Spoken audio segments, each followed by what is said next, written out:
नमस्कार दोस्तों, मैं हूं वंदना भारती और आप देख रहे हैं कमोडिटी इनसाइट्स में वंदना भारती। आज कुछ खास चर्चा होगी, खासकर बुलियन के ट्रेंड्स को लेके। क्या ये ट्रेंड्स जो है अपसाइड का, यहाँ पे काफी सारे सवाल यहाँ पे आ रहे थे आप लोगों के कि अपसाइड कंटिन्यू रहेगा या फिर डाउनसाइड आता हुआ देख सकते हो, और यहाँ पे अपसाइड अगर है तो कब तक फिर से आ सकता है और करेक्शन कहाँ तक आ सकता है। सारे सवालों का जवाब इस वीडियो में देंगे, बने रहेंगे इसमें अंत तक। और उससे पहले यहाँ पे जरूरी है ये भी देखना कि कौन सा घटनाक्रम है जो यहाँ पे इतना ज्यादा मूव दे रहा है, और एक यहाँ पे डाउन साइड देखने को मिल रहा है गोल्ड और सिल्वर में। तो ये हफ्ता काफी इंपॉर्टेंट है क्योंकि दो सबसे बड़ी दिग्गज जो कंट्रीज हैं, यूएस और चाइना, ईयू से इनका डील हो चुका है, जापान से हो चुका है, मैक्सिको से हो चुका है, लेकिन चाइना और इंडिया, यहाँ पे मामला अभी भी फंसा हुआ है। और खासकर चाइना से अभी भी जो मैंने आपको वीडियो बोला था कि 90 डेज के लिए एक्सटेंशन की एम कर रहे हैं, वही चीज पे अभी भी है। कल भी यहाँ पे 5 घंटे की मीटिंग हुई, 5 घंटे की मीटिंग के बाद यहाँ पे कुछ खास निकल के नहीं आया। उन्होंने रिपोर्टर्स को कुछ भी यहाँ पे बताया नहीं, तो बहुत ज्यादा क्यास लगाना अच्छी बात नहीं होगी, क्योंकि इससे मार्केट में बहुत सारे रूमर्स आ जाते हैं। आप यहाँ पे देख सकते हैं कि Stockholm talks aim to extend tariff truce by 90 days, यानी कि अगले 90 डेज के लिए ये बढ़ाना चाह रहे हैं। Talk expected to resume on Tuesday, यानी कि हमें आज का फिर से वेट करना होगा। Trump Xi meeting could ease trade tension, ये यहाँ पे अनुमान लगाया जा रहा है। China seeks reduction of US tariff and tech exports control, ये चीजें यहाँ पे बाद में आई हैं निकल के। और सबसे बड़ी बात है कि अगस्त 12 का यहाँ पे डेडलाइन है। दूसरी चीज अगर आप देखेंगे तो ये ऑफिशियल्स हैं, ये यहाँ पे मिले हैं शी जिनपिंग के मीटिंग से पहले भी यहाँ पे मिल रहे हैं। और आप देखेंगे बहुत ज्यादा मूव नहीं आई है, और यहाँ पे कोई भी जो मीटिंग से जब वो बाहर आए 5 घंटे की मीटिंग के बाद, तो किसी ने भी यहाँ पे रिपोर्टर से बात नहीं की है, उन्होंने बात करने को अवॉइड किया है। मीन्स कि बहुत ज्यादा अभी कहने सुनने लायक कुछ भी नहीं है।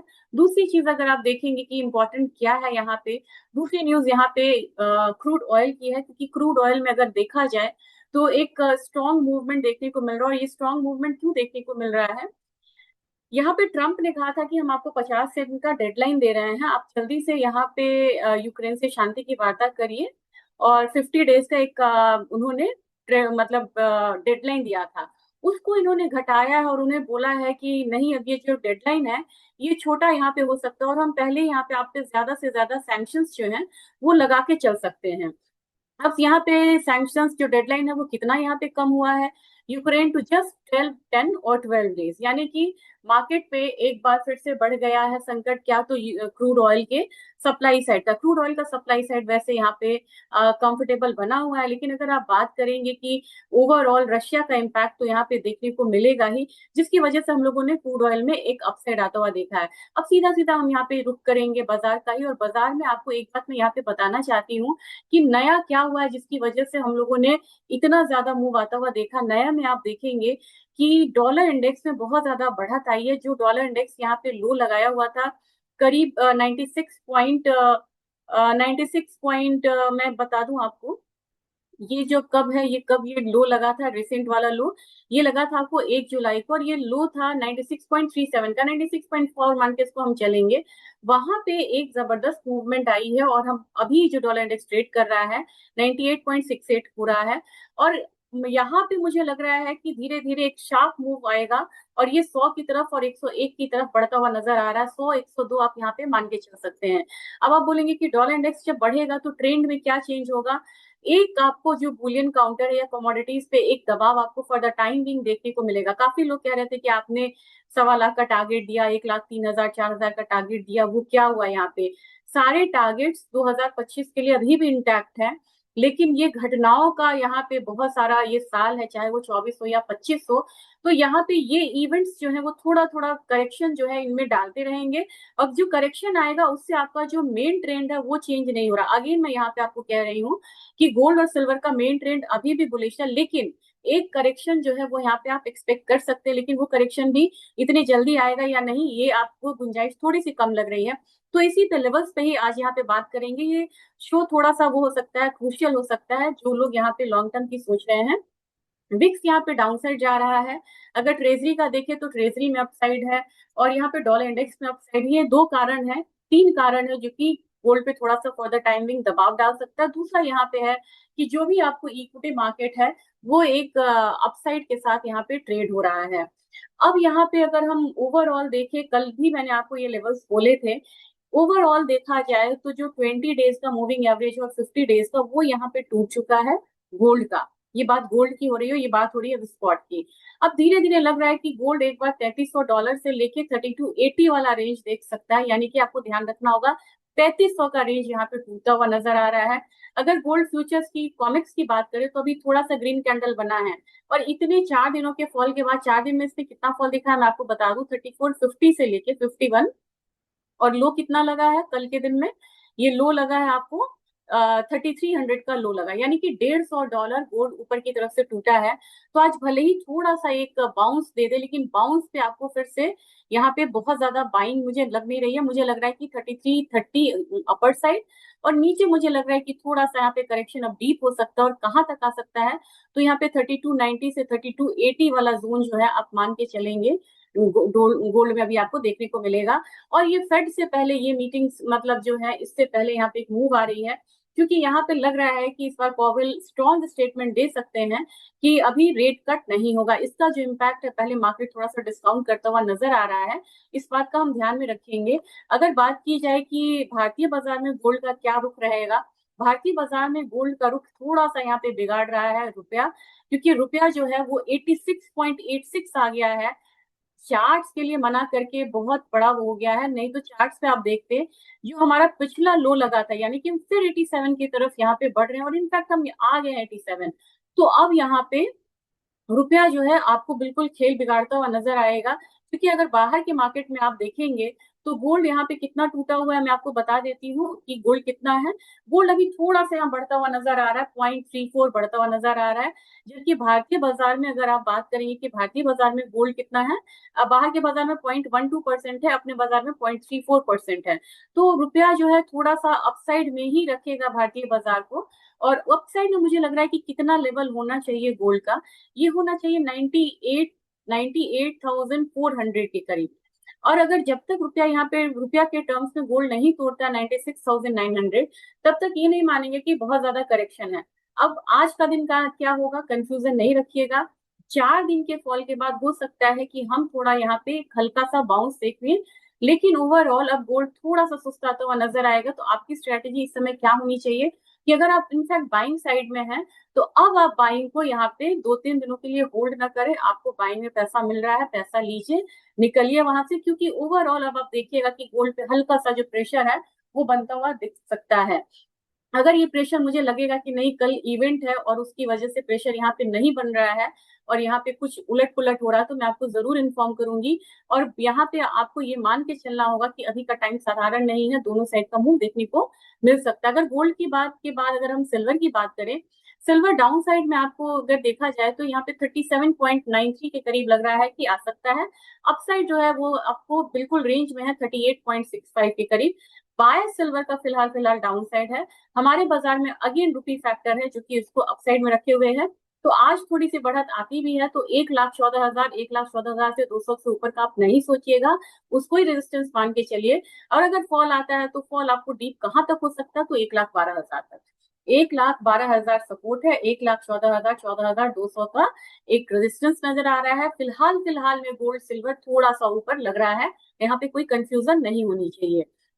यूएस का ऑयल मैंने आपको बोला है कि कल काफी तेज रहा है, धीरे धीरे ये 68 के करीब जा सकता है, ये मैंने आपको कल भी कहा है। और धीरे धीरे ये 68 की तरफ जाएगा, वहां पे रेजिस्टेंस देख सकता है। और 58 इसका क्या है, 68 इसका क्या है, 68 इसमें आप मान के चलिए कि ये 200 इसका मूविंग एवरेज है, उसकी तरफ जाती है तो उससे ऊपर स्टेबल रहती है, तभी हम यहाँ पे ज्यादा अपसाइड मानेंगे, नहीं तो उम्मीद है कि वहां से एक करेक्शन भी ले ले। तो अल्टीमेट टारगेट या अपसाइड रेजिस्टेंस यहाँ पे क्रूड का 68.12 बन रहा है। जो हमारा सपोर्ट है वो इमीडिएट सपोर्ट आप अगर आप बोलेंगे तो ये 66.18 है, यानी कि अभी मुझे लग रहा है कि डाउन साइड लिमिटेड है, अपसाइड यहाँ पे थोड़ा सा ज्यादा आपको देखने को मिल सकता है। आज के दिन थोड़ा सा करेक्शन के साथ ट्रेड हो रहा है क्रूड ऑयल। और क्रूड ऑयल में मुझे लग रहा है कि अपना बाजार तो खैर रुपया को लेके बिल्कुल उलट पुलट है, 5800 के करीब ट्रेड हो रहा है। अब देखिए बाहर के मार्केट में 0.4% डाउन है, हमारे मार्केट में आपको 0.35% अपसाइड है। ऐसे मार्केट में ट्रेड को ज्यादा होल्ड ना करें। और मुझे लग रहा है कि अपसाइड टारगेट मैंने आपको 50, रेजिस्टेंस आपको 5840 का दिया था, 5850 का दिया था, उसको मान के चलिए, वहां तक आता है तो आपको, अगर लॉन्ग पोजिशन में है तो आपको निकलना चाहिए। नेचुरल गैस 3.12 की तरफ ट्रेड हो रहा है। आज मुझे लग रहा है कि नेचुरल गैस में एक बढ़त जो है वो देखने को मिल सकती है। कहाँ तक मिल सकती है, बहुत ज्यादा तो नहीं है, लेकिन 3.26 तक मुझे आगे बढ़ता हुआ नजर आ रहा है। वही बात अगर भारतीय बाजार की जाए तो मुझे 280 तक लग रहा है कि एक रिकवरी जो है, बाउंस यहाँ पे आता हुआ दिख सकता है। जिंक की बात की जाए तो जिंक ने कल, जैसा मैंने कहा था, एक डाउनसाइड दिया। और इसने कितना लो लगाया, इसने लो लगाया है आपको 265.75 का, लगभग। इसके बाद इसने एक बाउंस लिया है। और मुझे लग रहा है कि आज के दिन में 268 से लेकर 268.5 वाला रेंज जो है वो आता हुआ हम देख सकते हैं। तो आज का दिन ओवरऑल बेस मेटल के लिए रिकवरी का दिन होगा। लेड में मुझे लग रहा है कि 183 का लेवल्स यहाँ पे आ सकता है। एल्यूमिनियम यहाँ पे आज थोड़ा सा टूटता हुआ नजर आ सकता है। एक यहाँ पे लेवल आपको मैं बता रही हूँ 253 का, यानी कि 1 रुपए 1.5 रुपए नीचे तक एल्यूमिनियम आ सकता है। लेकिन कॉपर की बात अगर की जाए, कॉपर ने एक कम संभालने की कोशिश तो करी है, लेकिन यहाँ पे अपसाइड में आके बहुत ज्यादा होल्ड नहीं कर पा रहा है। तो आपको यहाँ से 901 से ज्यादा का ध्यान आपको कॉपर में रख के नहीं चलना होगा, और आपको वहां से निकलना भी होगा। अगर आप कहेंगे कि मेरा करेक्शन में साइड का ध्यान है, तो तब तक आप सेलिंग मत करिए, या मतलब जब तक ये 893.7 को ब्रीच नहीं करता है। अगर उसको ब्रीच करे तो नेक्स्ट डाउन साइड लेवल आपको 890 का रहना चाहिए, और उसके बाद पूरा डीप फॉल बनेगा वो 883 का बनेगा। तो अभी आपको लेवल्स फॉलो करना बहुत ज्यादा जरूरी हो चुका है। स्पाइसेस के बारे में मैंने आपको ब्रीफ करा था। आज मैं ब्रीफ करना चाहूंगी थोड़ा सा ग्वारसीड ग्वारगम में, क्योंकि काफी यहाँ पे ज्यादा था कि ग्वारसीड ग्वारगम में ग्वारसीड का रकबा कम हो रहा है, लेकिन अभी तक जो न्यूज आ रही है उसमें रकबा कम होने की बहुत ज्यादा बात नहीं है। ग्वारसीड अगेन मैं बेयरिश जोन में था, आज एक रिकवरी एक्सपेक्टेड है। और आज जितना भी एग्री काउंटर है, मुझे लग रहा है कि सब में यहाँ पे रिकवरी है और अच्छा दिन साबित हो सकता है। तो 13,350 तक मुझे यहाँ पे टर्मरिक लग रहा है। जीरा की बात की जाए, जीरा कल अपने गिरावट को संभाला है। आज के दिन में मुझे लग रहा है कि ये 19,200 तक का एक अपसाइड यानी कि रेजिस्टेंस को फेस कर सकता है। धनिया तो वाकई में बहुत अच्छी कमोडिटी। मैंने कहा था कि जीरा और टर्मरिक पे भले मेरा थोड़ा डाउनसाइड का व्यू रहे, लेकिन धनिया में मेरा स्ट्रेंथ जो है, मतलब स्ट्रॉन्ग व्यू बना रहेगा। 79.35 ये अल्टीमेट टारगेट आपको होना चाहिए, रेजिस्टेंस होना चाहिए धनिया के लिए। रही बात ग्वारसीड ग्वारगम की, तो इसमें मैं आपको बताना चाहूंगी, ग्वारसीड ग्वारगम में अभी तक जो रकबा की बात हो रही है कि कितना बुआई हुआ है, किस तरीके से हुआ है, तो राजस्थान मेन है। राजस्थान का अगर हम डेटा देखेंगे यहाँ पे, तो राजस्थान का डेटा ये बता रहा है कि बुआई अभी जो है वो ज्यादा हुई है। और कितनी हुई है, ग्वारसीड का एकरेज 18 जुलाई तक 19.52 लाख हेक्टेयर है। जबकि मतलब ये कितना ज्यादा अप है पिछले साल से। पिछले साल लगभग 16.96 लाख हेक्टेयर यहाँ पे हुआ था। तो मेरे ख्याल से, और एक्सपोर्ट डिमांड जो है वो केमिकल का भी यहाँ पे कम होता हुआ नजर आ रहा है। कितना कम हुआ है, 22% कम हुआ है ईयर ऑन ईयर बेसिस पे। तो ये एक रीजन है कि ग्वार काउंटर बहुत ज्यादा बढ़ नहीं पा रहा है। लेकिन आज के दिन में रिकवरी है। रिकवरी आपको कहाँ तक हो सकती है, तो 52 वाला रेंज है। 52,052 का लेवल, 52 का लेवल यहाँ पे देखने को मिल सकता है। जो सेकेंड लेवल होगा वो 5277 का होगा। ग्वारगम की बात की जाए तो ग्वारगम में मुझे लग रहा है कि 99,861 9861 एक जोन हो सकता है जहां ये कमोडिटी जा सकती है। कोकूड में कल जबरदस्त फॉल के बाद आज एक फ्रेश बाइंग है।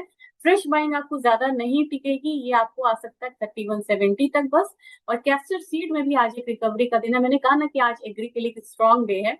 तो कैस्टर में मुझे 6726 का लेवल जो है वो आता हुआ दिख रहा है।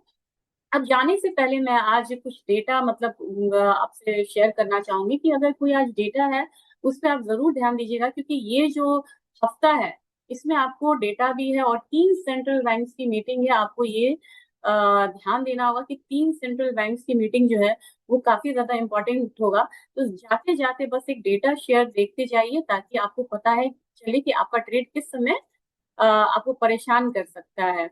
ये देखिए, ये यस्टरडे का अगर मैं डेटा दिखाऊं तो बहुत ज्यादा इवेंट नहीं था, लेकिन आज के दिन में देखेंगे तो कंज्यूमर कॉन्फिडेंस डेटा यूएस से ये अच्छा होके आने की उम्मीद है। और जॉब ओपनिंग्स यहाँ पे थोड़ा सा कम होके आने की उम्मीद है।